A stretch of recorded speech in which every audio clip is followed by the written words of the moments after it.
Je crois, oui.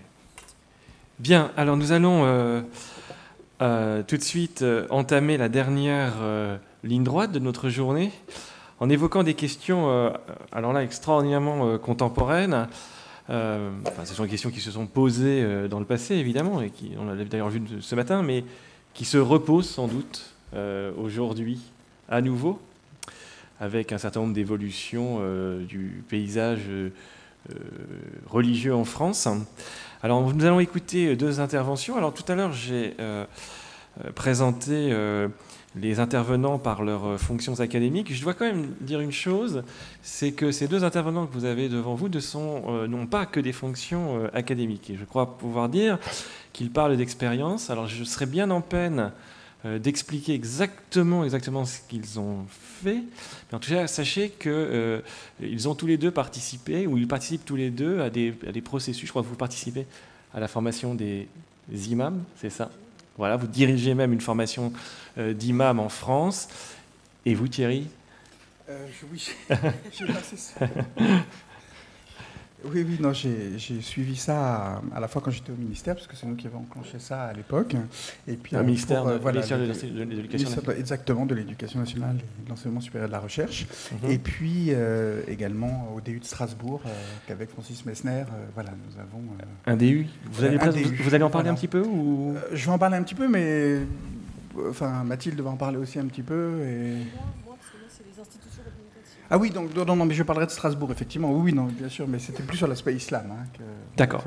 Ce serait peut-être pas mal que vous puissiez présenter ce genre de type de formation que vous avez monté. C'est mon grand 2. Voilà. Eh bien, parce que nous avons une approche éminemment concrète de ces questions délicates, puisque visiblement l'État s'immisce. Bon, allez, je ne veux rien dire. Alors, nous allons commencer immédiatement par l'intervention du professeur Rambaud, professeur de droit public à l'Université Paris-Descartes, la responsabilité de l'État dans la formation des cadres religieux. Je vous remercie. Merci beaucoup, chers collègues. Merci beaucoup, cher Nicolas. Juste un petit mot pour vous remercier très chaleureusement de votre invitation et puis vous féliciter pour vraiment le travail tout à fait remarquable que vous faites pour nous accueillir pendant ces 2 jours. Vraiment, un très grand merci. Et je vais donc vous parler cet après-midi de la responsabilité de l'État dans la formation des cadres religieux.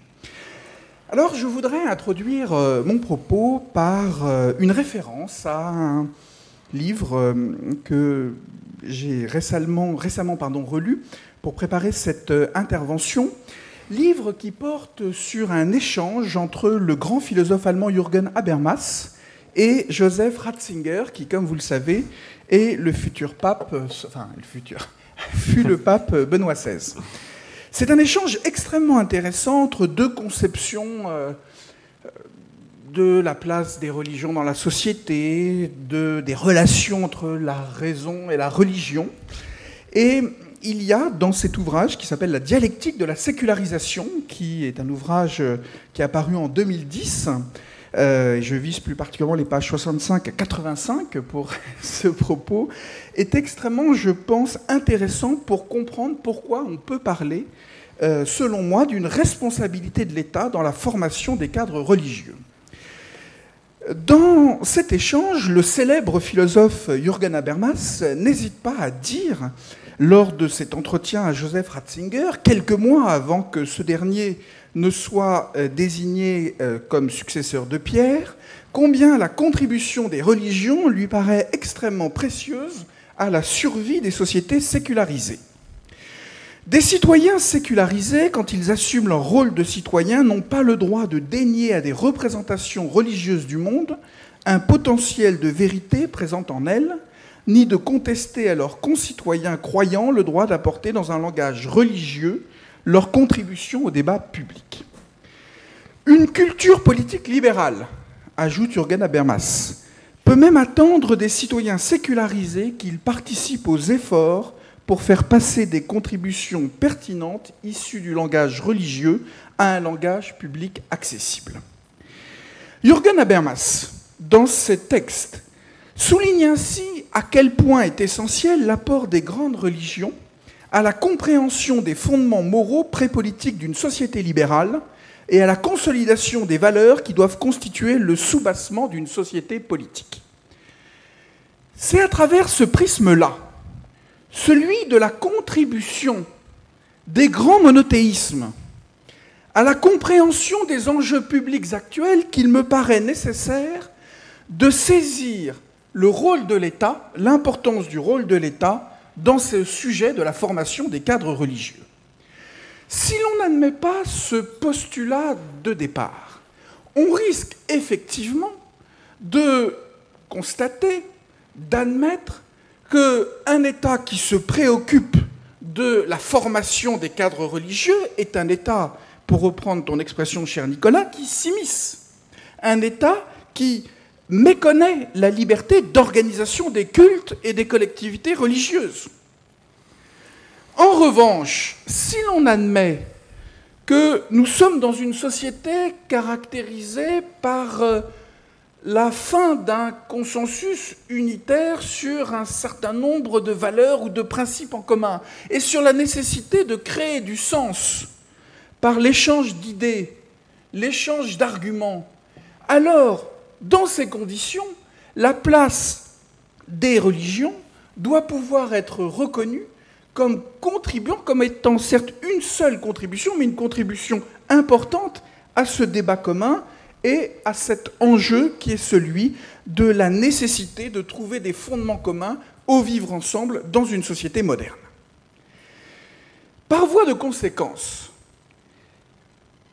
cette intervention postulera, mais évidemment cela peut donner lieu à une discussion, que si l'État se préoccupe de ces sujets, c'est qu'il est confronté à des forces sociales, à des faits sociaux, qui portent un message sur la compréhension des sociétés, à la compréhension du monde au sein duquel nous évoluons, et par voie de conséquence, des messages qui sont susceptibles de parler à de très grands nombres de nos concitoyens qui ont besoin de voir entendu, de voir pris en considération un certain nombre de messages, un certain nombre de discours.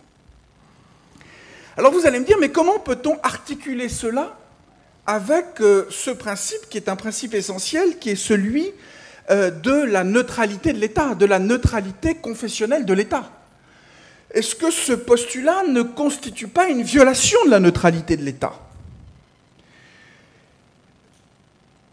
Je crois que sur ce sujet, comme sur beaucoup d'autres, l'histoire des idées politiques peut être extrêmement éclairante. Et je voudrais vous renvoyer à un des plus beaux textes, me semble-t-il, que j'ai eu l'occasion de lire sur la sécularisation, qui est le texte d'un auteur allemand qui s'appelle Böckenförde, texte que Böckenförde a écrit en allemand et que le professeur Olivier Jouan-Jouan a traduit en français en 2000. Ce texte s'intitule « La naissance de l'État comme processus de sécularisation ». Ce texte permet, par une méthode qui est celle de la stratification, une méthode qui est celle de la généalogie historique, de mettre en évidence le fait qu'un État neutre, c'est avant toute chose un État qui ne se fixe pas et qui ne possède pas d'objectifs religieux. L'État ne doit pas avoir de motivation religieuse. Cela signifie que l'État doit avoir son autocompréhension en lui-même. Et c'est parce que l'État va avoir son autocompréhension en lui-même qu'il va pouvoir assurer son rôle de médiateur et de garant de la paix intérieure au sein de la société. C'est parce que l'État ne se choisit pas une doctrine religieuse. C'est parce que l'État ne fait pas sien un choix religieux déterminé qu'il va se placer au-dessus des différentes confessions religieuses, des différentes doctrines religieuses, que cet État va être à même de pouvoir arbitrer les tensions internes à la société civile, les tensions issues de la confrontation des points de vue politiques, doctrinaux ou religieux.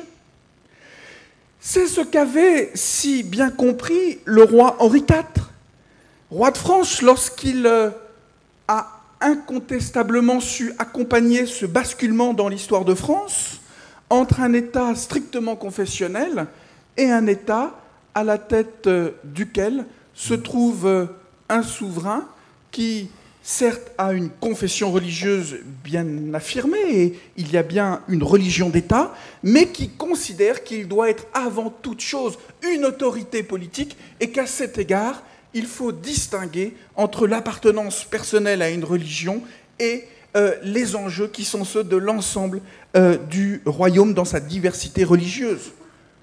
Et vous connaissez les grandes étapes du roi Henri IV sur ces chemins de conversion religieuse qui me paraissent, du point de vue de la doctrine politique, extrêmement intéressants. Alors, si l'on admet que la neutralité de l'État, c'est l'absence d'objectifs ou de motivation religieuse, et que cet État est confronté à des faits sociaux, à des réalités vivantes qui sont celles des religions, la question qui se pose, c'est comment cet État doit agir, comment cet État peut agir dans des sociétés qui sont traversées par un double processus.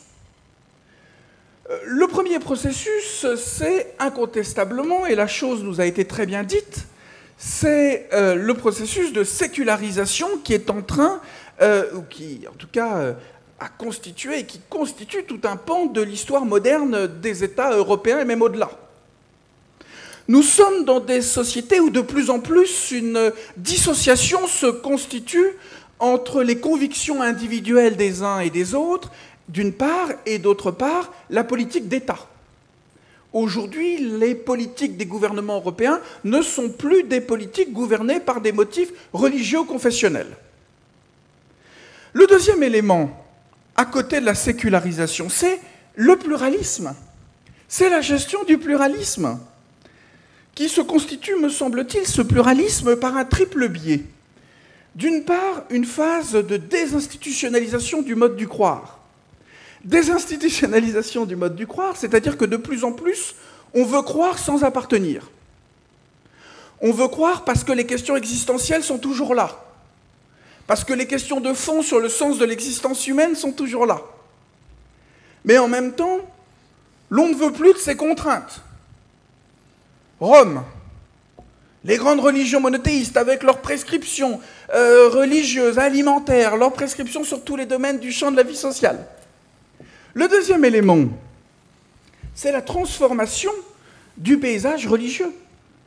Le paysage religieux entre la France de 1905 et celui d'aujourd'hui est un paysage radicalement changé. De nouvelles religions sont apparues sur le territoire de la métropole, en métropole.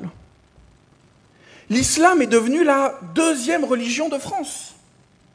Un islam composite, pluriel, un islam qui renvoie à différentes tendances, par-delà les principes communs qui unissent tous les croyants musulmans en leur un certain nombre de principes posés par les textes sacrés de l'islam. L'apparition aussi des nouveaux mouvements religieux. Les sectes, sans prendre ce terme dans un sens connoté, mais qui traversent le paysage protestant, le paysage du protestantisme. Donc un paysage religieux en pleine recomposition, nouveau. Et face à cela, un État. Un État qui n'a plus les attributs de la modernité, mais qui est, comme Jacques Chevalier l'a bien montré, dans la postmodernité, qui doit gérer différemment. Et qui dispose d'un arsenal juridique institutionnel qui est différent de celui que l'on connaissait il y a encore 20 ou 30 ans. Dans ces conditions, quel fondement peut-on reconnaître en matière de responsabilité de l'État dans la formation des cadres religieux à l'État ? L'idée que je soutiens, elle est une idée extrêmement simple. C'est une idée qui s'inscrit dans le cadre, pour prendre un point de vue positiviste, qui est celui défini par les cours suprêmes qui définissent le cadre au sein duquel le droit national se développe et apparaît. C'est cette idée que, dans un paysage pluraliste, il est de la responsabilité de l'État de prendre l'ensemble des mesures destinées à favoriser l'intégration au sein de la collectivité publique de tous les individus, quelle que soit leur religion, et même de tous les groupes confessionnels, en donnant à chacun de ces individus qui résident sur le territoire de la République, en donnant à chacun de ces individus la possibilité de pouvoir s'identifier à l'État. Les Allemands utilisent deux expressions qui me paraissent tout à fait intéressantes. Je vais les dire en allemand, vous allez voir, c'est très court et je pense qu'il n'y a même pas besoin de traduction.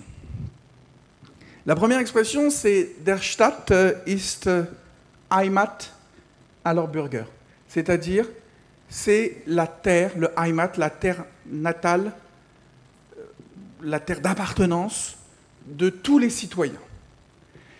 Et seconde phrase, « Der Staat ist kein Neutrum ». Der Staat ist kein Neutrum, c'est-à-dire que l'État ne doit pas être dans une neutralité axiologique complète. L'État, il doit être neutre, mais il ne doit pas véhiculer une philosophie, une doctrine qui serait une doctrine ou une philosophie qui nierait la question des valeurs, la question des principes sous-tendant la vie commune au sein de la société. Et c'est la raison pour laquelle il me semble que la question de la responsabilité de l'État en matière de formation des cadres religieux doit être appréhendée par l'identification de toutes les valeurs positives que l'État doit reconnaître et promouvoir afin de renforcer la cohésion nationale et de renforcer cette logique d'intégration de l'ensemble des citoyens, quelle que soit leur confession, au sein de la société française. Mais ça vaut aussi pour les sociétés européennes. Il y a des valeurs qui sont essentielles et qui doivent être au cœur du rapport de l'État avec les religions. Je pense évidemment à la question du respect de la dignité de la personne humaine, la primauté de la personne humaine, l'affirmation de la liberté individuelle, la restriction du recours à la violence, la reconnaissance du rôle de la raison dans la détermination et la conduite de la politique des sociétés humaines, la légitimité de la place de la science dans la société, le principe de solidarité et de soutien des plus faibles. Toutes ces valeurs sont des valeurs qui renforcent la cohésion du groupe, de la collectivité. Or, lorsque des tiraillements dans le champ religieux peuvent apparaître, lorsque des religions peuvent être considérées par une partie de la population comme étant des dangers pour la cohésion de l'ensemble, la cohésion nationale, il est de la responsabilité de l'État d'assumer ses choix et de mener une politique qui permette justement d'asseoir cette cohésion d'ensemble. Et c'est ce qui, évidemment, se traduit, existe dans le cadre de la formation des cadres religieux. Mais en disant cela, je tiens à préciser que nous sommes parfaitement, si vous m'autorisez cette expression familière, mais dans les clous de ce que permet la jurisprudence de la Convention européenne des droits de l'homme, de la Cour européenne des droits de l'homme. Si on reprend l'arrêt Hassan et Tchaouch contre Bulgarie du 26 octobre 2000, la Cour de Strasbourg, dans cet arrêt, rappelle que le droit à la liberté religieuse, tel que l'entend la Convention, exclut toute appréciation de la part de l'État sur la légitimité des croyances religieuses ou sur les modalités d'expression de celles-ci. La Cour de Strasbourg impose une obligation de neutralité, un devoir d'impartialité. Mais la Cour, je la cite, dit « Cette obligation de neutralité combinée au devoir d'impartialité n'oblige pas l'État à se cantonner à une attitude strictement négative de non-intervention dans les affaires religieuses. Si l'État ne reconnaît pas nécessairement les cultes Il est néanmoins conduit à connaître du fait religion sous sa dimension sociale et collective. Donc, prôner une politique volontariste de l'État dans le domaine de la responsabilité des cadres religieux, ce n'est pas méconnaître les obligations qui découlent du système européen de protection des droits de l'homme. Si je suis trop long, Nicolas, tu me... Alors, c'est dans ce cadre-là que je voudrais évoquer les quelques initiatives qui ont été qui ont été fort heureusement prises au cours de ces dernières années pour cette formation des cadres religieux. En premier lieu, il faut que vous distinguiez bien entre la formation théologique et la formation civile et civique des cadres religieux. Dans les expériences qui ont été prises en France ou en Allemagne, s'agissant de cette formation civile ou civique, il ne s'agit pas de délivrer un diplôme théologique ou confessionnel. Ce n'est pas l'objectif. L'Institut catholique de Paris, l'Université de Lyon 3 ou l'Université de Strasbourg ne délivrent pas des diplômes confessionnels à des imams musulmans ou à des popes ou à des prêtres. Tel n'est pas l'objectif. Est-ce à dire que la formation théologique est totalement inconnue du système français? La réponse est bien évidemment négative. Vous savez bien qu'il reste en France des facultés de théologie. À l'université de Strasbourg, il y a la faculté de théologie protestante. Il y a la faculté de théologie catholique. Il y a le centre de pédagogie religieuse de l'université de Metz qui date de 1974. Donc il y a d'un point de vue historique des modèles de formation théologique pris en charge par l'État.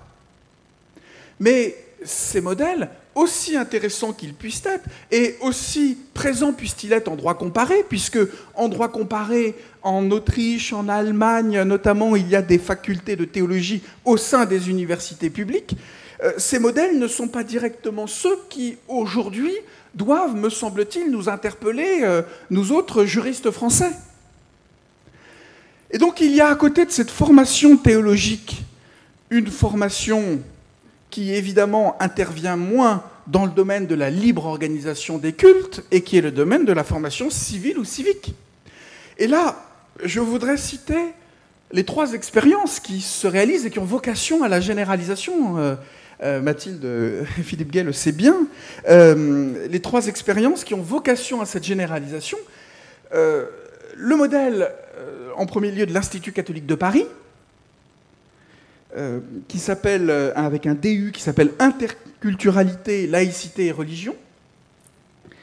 Celui de la faculté de droit de Strasbourg, Droit, société et pluralité des religions.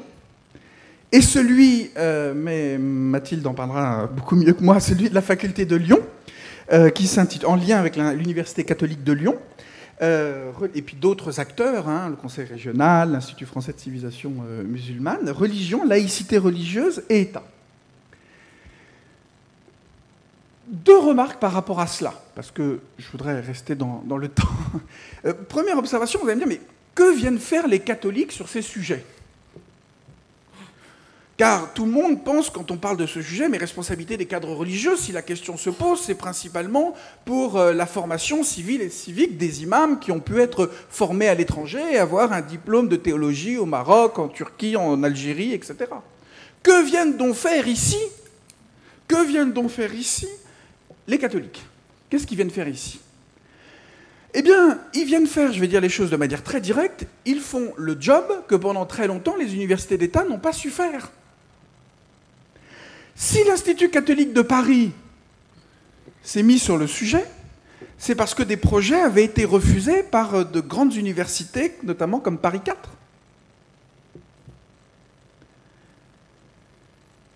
Donc, il y a, au nom de l'échange et de l'approfondissement des cultures religieuses, il y a eu cette initiative de l'Institut catholique de Paris, qui a maintenant 6 ans, et c'est un diplôme qui s'intitule donc Interculturalité, laïcité et religion, qui fonctionne tant bien que mal, où il y a des imams, il y a des orthodoxes, qui viennent aussi avoir une formation civile et civique complémentaire. Mais c'est un projet qui, malgré les difficultés, continue à fonctionner. Deuxième acteur, Strasbourg, Université d'État, faculté de droit de Strasbourg, qui porte ce projet. Mais Strasbourg, vous le savez bien, est une terre concordataire. Il n'y a pas la séparation des églises et de l'État. Et le ministère de l'Intérieur, très courageusement, à l'époque, en 2010-2011, le ministère de l'Intérieur, très courageusement, raisonne de la manière suivante, qui consiste à dire la chose suivante, mais oh là là, on va surtout pas mettre ça dans une université de France de l'intérieur, parce qu'on va se prendre les pieds dans la question du subventionnement aux activités culturelles. Surtout pas à Paris. Donc, allons à Strasbourg, on pourra subventionner. Le modèle concordataire est extrêmement intéressant, mais c'est quand même paradoxal que dans un pays où on ne cesse de valoriser à juste titre les valeurs de la laïcité, on considère que Strasbourg est l'avenir pour la gestion du fait cultuel, religieux, musulman dans notre pays. Je ne porte pas ici un jugement de valeur, mais je pense qu'on a une nouvelle illustration des schizophrénies de l'État français, des schizophrénies de la République française tout de même. Quoi qu'il en soit, c'est un modèle qui fonctionne, qui doit beaucoup à Francis Messner, que vous connaissez, et qui a fait vraiment un travail absolument remarquable. Et ce modèle, là aussi, il rencontre des difficultés, mais il fonctionne. Et puis, troisième modèle qui fonctionne bien, qui a ouvert en 2012-2013, le modèle lyonnais, religion, laïcité et État, qui, là aussi, résulte d'une coopération entre l'Université d'État Lyon 3 et l'Institut catholique, l'Université catholique de Lyon, en lien avec le CRCM et l'Institut français de civilisation musulmane. Ce modèle a vocation à essaimer et à se diffuser.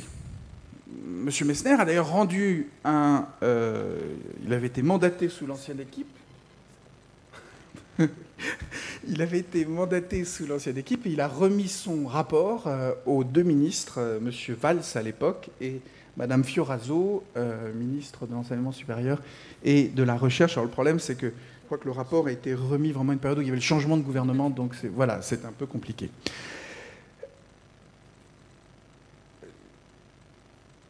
Donc ma première observation, c'est, vous voyez, le rôle quand même des instituts catholiques, alors qu'on sait bien que le sujet ne les concerne pas à titre prioritaire. Deuxième observation porte sur le nom des formations. Je pense que c'est assez intéressant de relever deux choses. Le premier élément, c'est qu'on s'aperçoit clairement que l'enjeu aujourd'hui, c'est celui de la gestion du pluralisme. À Paris, le diplôme s'appelle interculturalité, c'est l'échange des cultures. À Strasbourg, pluralité des religions. Et Lyon a fait un choix un petit peu différent, mais avec religion, qui indique bien le fait que ça a vocation à s'appliquer à l'ensemble des cadres religieux. Le deuxième élément, c'est que vous voyez que les termes choisis ont vocation, et là je voudrais reprendre l'expression de Jürgen Habermas, à traduire dans le champ public des exigences qui sont à l'origine confessionnelles ou religieuses. Il s'agit de les passer à la moulinette de la sécularisation. Donc, on utilise des termes qui peuvent parler à tous nos concitoyens, quelle que soit leur conviction religieuse, qu'ils en aient d'ailleurs ou non. Interculturalité, cela parle à tout le monde. Droit, société et pluralité des religions, il n'y a quasiment aucun choix axiologique dans le choix de cette formule.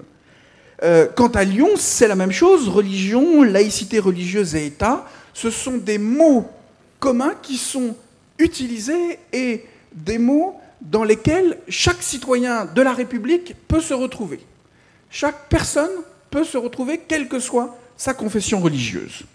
Donc on voit qu'il y a ici un phénomène de réappropriation par le champ étatique, par la terminologie aussi du droit public, d'un certain nombre au départ de notions confessionnelles.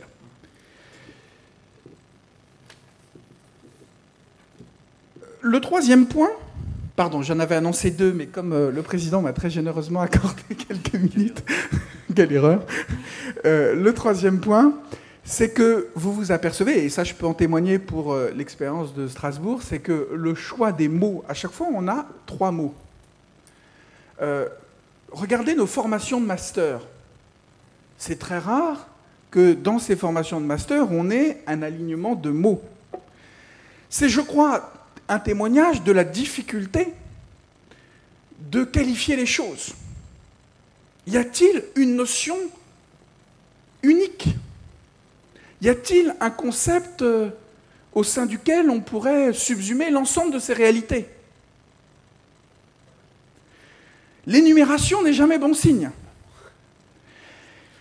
Et néanmoins, pour avoir vu de près l'expérience strasbourgeoise, je peux vous dire que c'est pas faute de s'être creusé les méninges. Alors, en guise de conclusion, sur ces formations de cadres religieux, je voudrais simplement mentionner que l'objectif, c'est d'apporter une formation civique autour de quelques grands axes. L'histoire des religions en France, le paysage religieux français, les notions fondamentales du droit public, les notions fondamentales du droit des libertés fondamentales. Et l'idée, donc, c'est de permettre une meilleure intégration au sein de la société française pour ces ministres du culte qui peuvent avoir été formés à l'étranger. En général, la condition pour y entrer est le baccalauréat. La présence des femmes est assez remarquable, en tout cas dans les 2 formations que j'ai eu l'occasion de voir de plus près que Lyon, c'est-à-dire Paris et Strasbourg. Et je conclurai simplement en disant que la route est longue dans la mesure où ces formations sont confrontées à des difficultés. Alors je ne parle pas de Lyon sur le point parce que c'est encore tout récent, mais il y a des difficultés parce qu'il faut rassurer à la fois les confessions religieuses. Non, l'État, non, l'université ne va pas se préoccuper de la formation théologique, de la formation confessionnelle. Il faut rassurer donc les acteurs en présence. Il faut, de la part des universitaires, rassurer le ministère de l'Intérieur, le ministère de l'Enseignement supérieur, qui se demande un peu s'il ne risque pas d'y avoir un procès en anti-laïcité au sein des universités d'État. C'est vraiment très complexe. C'est vraiment un chemin qui est parsemé de ronces et alors de bonnes ronces peut-être, mais de ronces et de cailloux qui gênent la progression. Mais je crois que vraiment, c'est, malgré les choses à corriger, les choses à améliorer, c'est de la responsabilité de l'État de se saisir de ces questions et, malgré les difficultés, de ne pas baisser les bras, car, me semble-t-il, c'est la bonne direction. Je vous remercie beaucoup de votre attention.